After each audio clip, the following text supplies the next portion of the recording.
Bonjour à tous, aujourd'hui nous sommes partis à la rencontre de Jocelyn Truchet qui a créé en 2019 sa société Section T, une entreprise très atypique, suivez-moi. Bonjour Jocelyn, on est ici au Bourget du Lac dans un endroit très particulier, alors est-ce que tu peux nous présenter un petit peu cet univers fantastique s'il te plaît?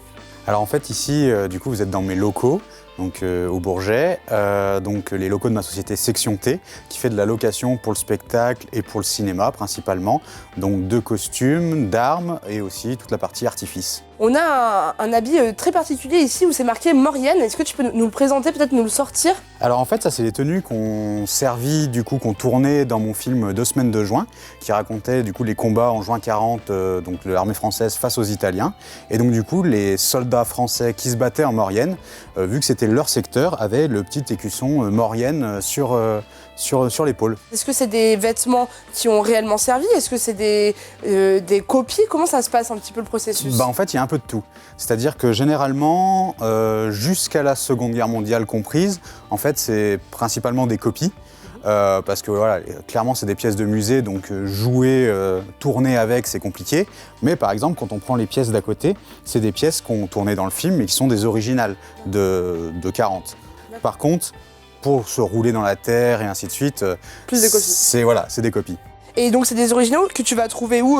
En famille? Que tu vas acheter, acquérir? Sur des surplus, sur de la collection, sur des collectionneurs, et ainsi de suite, différentes choses. Et puis après, les copies, en fait, je chine et j'essaye de trouver un peu tout ce qui se fait et d'essayer tout ce qui se fait à travers le monde en copie pour avoir la meilleure ressemblance par rapport aux tenues d'époque. Et quand tu trouves pas la copie, tout simplement tu les crées en fait. Quand les copies n'existent pas, et notamment sur le matériel français, la plupart des costumes n'existent pas en copie, et du coup je les recrée. Donc j'ai un réseau de couturières et de personnes qui travaillent le cuir aussi. Tu sais à peu près combien de temps ça va prendre de faire un tel costume? Une tenue complète pour une personne, ça fait quand même bien une moitié de semaine par tenue, donc voilà, ça fait 2 tenues par semaine, donc il faut quand même un peu de temps. Donc Jocelyn, ici, ce magasin est très atypique, et d'ailleurs vous êtes peu nombreux en France, hein, c'est ce que tu me disais tout à l'heure.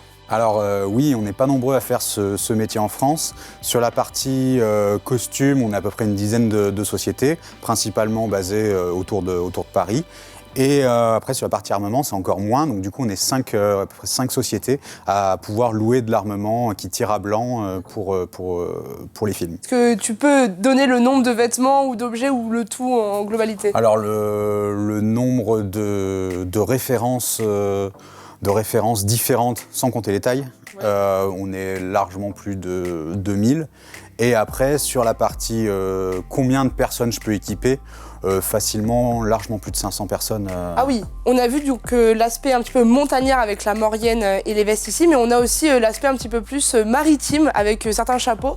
T'as un chapeau ici qui a un nom bizarre, d'ailleurs comment ça s'appelle? C'est particulier. Ça s'appelle un bachi. Bachi. C'est pas un béret, un bachi. Non, c'est avec son petit pompon, qui porte bonheur. Ton offre est assez large, hein. On peut être en montagne et à la fois sur un bateau. Ah tout à fait, parce qu'en plus sur la partie costume, donc du coup je fais de 1914 à nos jours, donc des différentes armées, mais aussi des différents services, c'est-à-dire que la police, la gendarmerie, les douanes, l'administration pénitentiaire, donc c'est très vaste.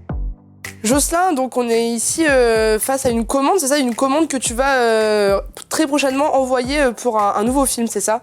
Ah, tout à fait, donc j'ai été contacté il y a peu de temps pour un tournage, donc c'est actuel et c'est des personnages qui sont des forces spéciales, donc du coup c'est tous les accessoires qui vont, outre la partie tenue, tous les accessoires qui vont avec, soit sur la partie casse, la partie fausse grenade, jumelles de vision nocturne. Là on a plein de trucs, est-ce qu'on peut faire un peu le tour de tout ce qu'on a là devant les yeux? Par exemple, voilà, sur la partie casque, donc avec les écouteurs, et après la partie,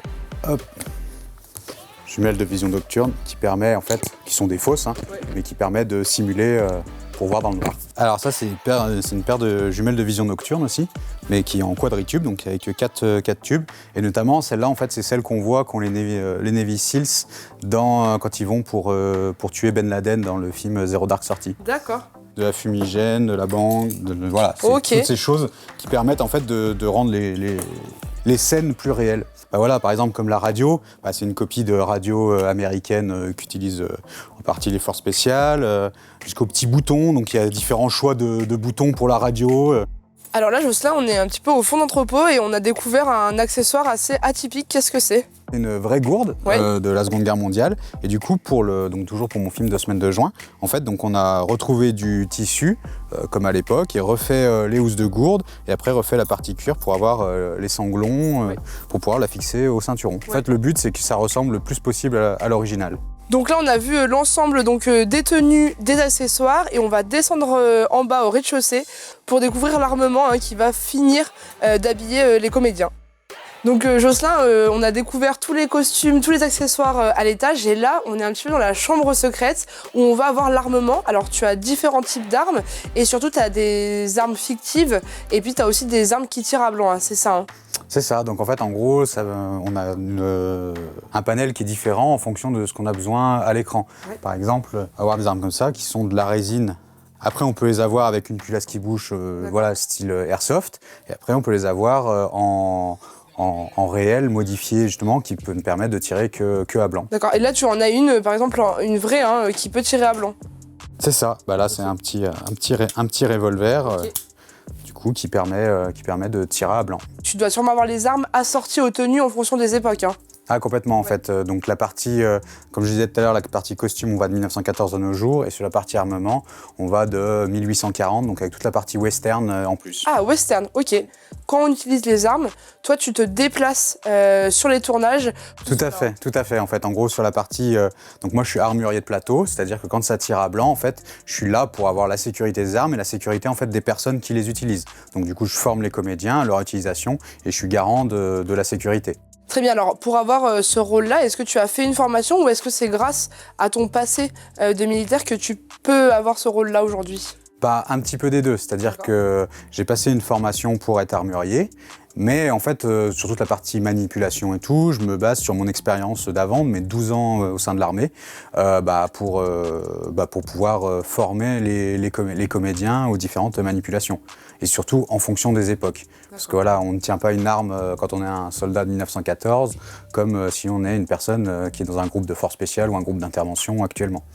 Est-ce que du coup aujourd'hui, tu penses que grâce à ce métier-là, tu as réussi à rassembler toutes tes passions? Ah non, parce que je suis un passionné, donc j'ai beaucoup de passions. Ouais. Et donc du coup, non, je ne pourrais pas tout rassembler au même endroit. Et ouais. C'est ça aussi, ça permet de faire une fois une chose, une fois une autre, et de pas forcément être toujours à faire la même chose, parce que ça, on s'ennuie vite après. Super. Et écoute, merci beaucoup Jocelyn de nous avoir accueillis ici. Pendant quelques minutes, tu nous as un petit peu ouvert les yeux sur l'envers du décor du cinéma, et c'était très agréable de partager ce moment avec toi. Merci beaucoup Jocelyn. Merci.